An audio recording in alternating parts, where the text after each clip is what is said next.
I was listening to John's song, I Want You, She's So Heavy from the Abbey Road album the other day, and I don't know what to tell you, but for whatever reason, it was almost like I was hearing it for the very first time. So I went back and I listened to all of his other tracks on the album, and it turns out that, yeah, I was taking all of his songs on the album for granted, seemingly for a very long time now. It's like, what in the world is my problem? It was almost like I didn't already know that each of his songs on the album has a unique sound, as well as a unique and magnificent John Lennon vocal performance. Like, oh my God.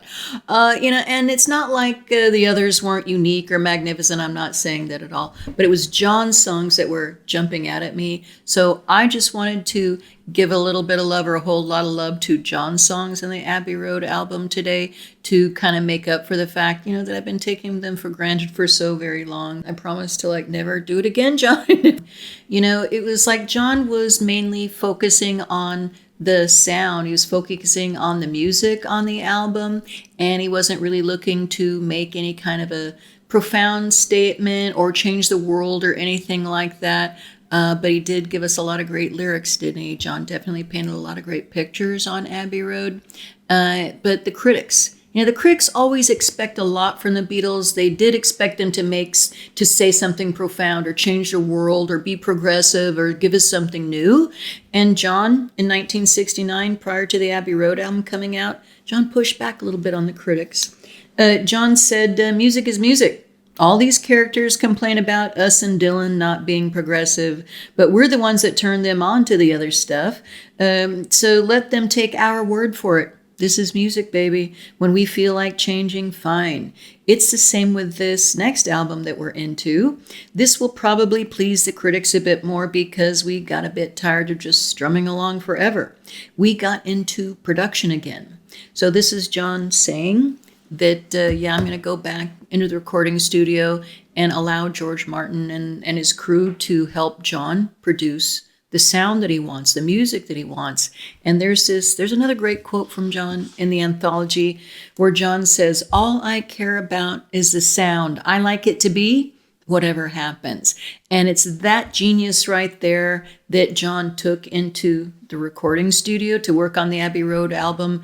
And I think it's that genius that was jumping out at me when I was listening to the album the other day. I'm like, I still can't believe I was taking it for granted for so very long. And it might sound like John is being a little bit, simplistic here and oversimplifying things somewhat, but he does have a point.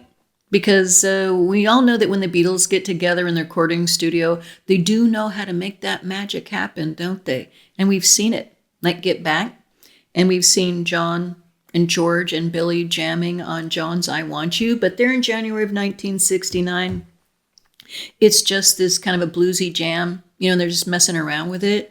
But when John takes I Want You into the recording studio at the beginning of the Abbey Road sessions, he's a lot more focused. And he begins working on the song, and he begins to build it up and add layers to it, and more layers, and even more layers of sound to that song. Heavy! And before you know it, I Want You, She's So Heavy is this big, beautiful, brooding beast of a song, and it's coming right at you, and it's getting bigger and bigger, and it's going to overtake you. But you want it to overtake you. You want that song to totally envelop you. It's genius. It's a great sound. It really is. And I'm sure that John had no way of knowing that the song was going to be over 7 minutes long there in January of 1969. He didn't know what the song was going to turn into. He just kind of let it happen, just like he didn't know how the song was going to end until there that day when he decided it just ends right there. I mean, again, kind of genius. And on I Want You, She's So Heavy, you have to listen to the isolated John, Paul, and George vocals when they harmonize. Heavy! It's haunting. And John talks about come together, just kind of happening. John says the thing was created in the studio. It's gobbledygook. It was a funky record. It's one of my favorite Beatle tracks or one of my favorite Lennon tracks, so let's say that. It's funky. It's bluesy. And I'm singing pretty well. I like the sound of the record. See, now, I got to agree with John right there, and I think it's an understatement. John is fantastic all throughout Abbey Road, and he continues talking about how Come Together just kind of happened. John says, "Come Together changed at a session. We said, let's slow it down. Let's do this to it. Let's do that to it. And it ends up however it comes out. I just said, look, I've got no arrangement for you, but you know how I want it. I think that's partly because we've played together a long time. So I said, give me something funky and set up a beat maybe. And they all just join in. John paints a pretty good picture of the four of them in the studio. John inviting all of them in to give him their best. And the result is one of their best. And it's got a great sound, doesn't it? It's got that 1 and 1 and 1 is 3. Got to be good looking 'cause he's so hard to see. Swampy, sleazy, bluesy, gritty feel to it, doesn't it? And that perfect John Lennon vocal performance. You know, I always feel like this song kind of points to music in the 1970s, you know, and the lyrics, yeah, it's gobbledygook. This is John kind of drawing cartoon characters of people that he knows.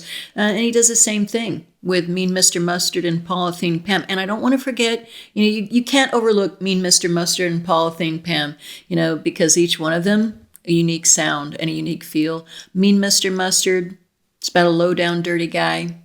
Music, low-down and dirty feel to it. And John's vocals, low down and dirty man. Mean Mr. Mustard sleeps in the park, shaves in the dark.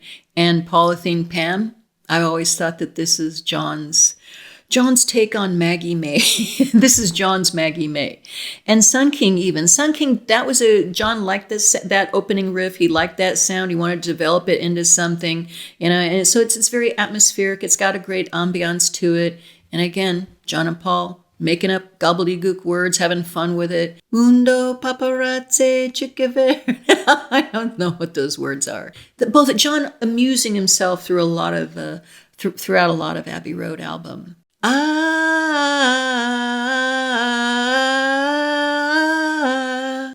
John's song Because. John was inspired by a classical piece of music. Classical music is usually a sound painting designed to get us to think. It wants us to feel something. Classical music usually elevates us. It lifts us up and maybe even inspires us. And that's exactly what Because does. It lifts us up. It gets us high. It turns us on. And what turns us on the most is the most unique sound of all that no one else can duplicate out there. The layers and layers of sublime John, Paul, and George harmonies. Very powerful.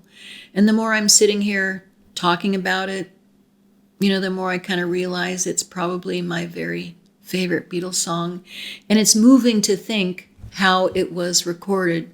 John, Paul, and George sitting at separate mics, singing in harmony, like over and over again for that perfect sound, that perfect vocal performance with Ringo right there with him, eyes closed. I don't know what to tell you. It makes me cry. And when you think about it, even John's guitar solo on the end, you know, it's unique, making a statement. It's very John. And John, throughout the entire Abbey Road album, he's making his own statement. It's very powerful. And it is great music, baby. And I'm so sorry I took it for granted for so long. What in the world is wrong with me?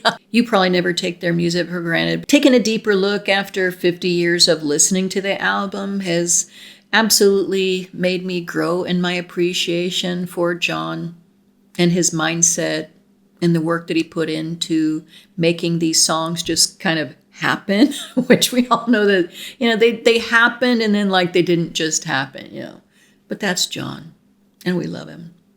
Thank you so much for being here with me today. I really and truly appreciate it. And until next time, peace and love one another. Take care. Hello? Is this mic on? Good. Just throw in some. No, I think it should start. Okay, just shout it. Okay. Yeah. Ready?